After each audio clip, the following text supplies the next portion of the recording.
There was a time when feminine wisdom ruled, not with force, but with frequency. And then we screwed it up.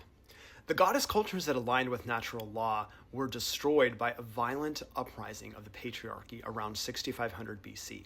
And Pallas Athena carries that echo. Many of us are back to reclaim what was lost from that timeline. See, there's a kind of intelligence that doesn't come from books. It's the wisdom of pattern, of soul strategy, of sacred sight. And in astrology, we call that wisdom Pallas Athena. She's not soft, but she's not cold. She's not maternal, but she is deeply feminine. She is the sacred strategist, the wisdom keeper, the one who sees through the veils. Now, astronomically, Pallas Athena is an asteroid that was discovered in 1802, and it orbits between Mars and Jupiter. And astrologically, her realm isn't conquest or expansion, it's vision, it's pattern recognition, it's creative intelligence, and it's sacred warfare. Her placement in your chart reveals how your soul sees and how you've been called to defend what is true. But to understand her fully, we have to go back, and we have to go way back. So my astrology teacher, Tashi Powers, she teaches that before patriarchy, there was a 36,000-year matriarchal age centered around temples of spiritual initiation. Priestesses work with sound, with chakras, and conscious sexual energy to vibrate the cosmos, to awaken multidimensional awareness through the body itself. But as patriarchy rose, this wisdom was dismantled. And around 6500 BC, that distortion peaked. Feminine power was severed from the earth, and it was twisted into roles that served the masculine. The women who were the wisdom keepers of that era, and many of us were at that time, failed to see that patriarchy was not random, but a time-coded evolutionary necessity.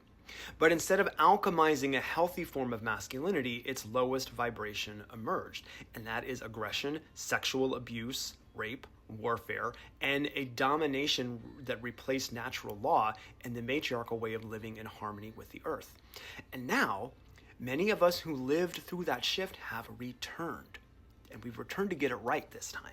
Whatever role we played back then, whether we were silenced, whether we were complicit, we've come back to harmonize it in this timeline, to help birth the age of Aquarius, when male and female energies are equal, not one dominating the other.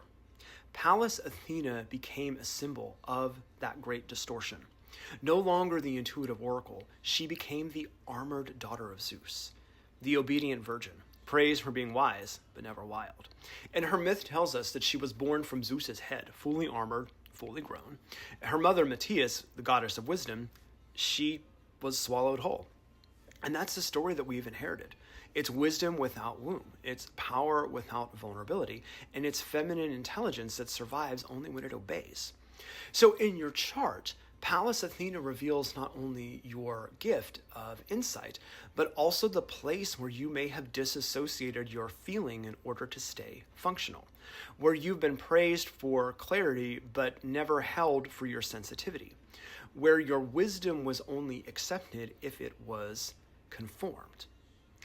In astrology, Pallas Athena reflects a past life legacy of persecution, betrayal, and suppression, especially when it has hard aspects to Pluto or Mars. But really, any hard aspect to Pallas can reveal what role your soul played in that ancient shift, whether you were the priestess, the warrior, the betrayer, or the betrayed. And now here's the good news. We are not returning to matriarchy, nor are we going to be stuck in patriarchy.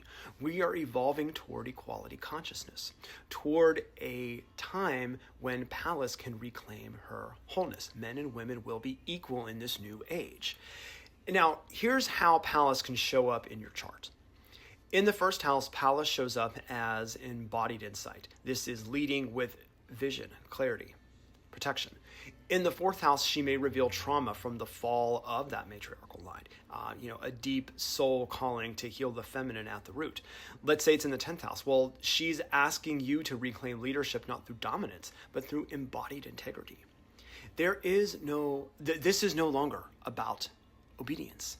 It is about remembering how to use your gifts, your vision, your strategy, your intuition. Not to serve broken systems, but to design new ones. That is the work of the Aquarian age. So what you want to be asking yourself is, where have I been trained to cut off feeling in order to lead? Where have I been celebrated for being wise, but not wild? And how do I begin to stitch the divine feminine back into my mind, my body, my mission? So drop it in the comments. Where is Pallas Athena at in your chart? Tell me the house, tell me the sign. What patterns are you learning to see? What sacred strategy is Pallas Athena helping you reclaim? And if you'd like to decode your Pallas Athena placement fully, I do offer readings. Together, we can most likely unlock what role you might have played during that fateful moment in history, and more importantly, what you need to do about it now. So drop me a DM. You can also email me, tegakaldeep@gmail.com, tegakaldeep@gmail.com, and we can get something set up. Thank you so much for watching. Satnam.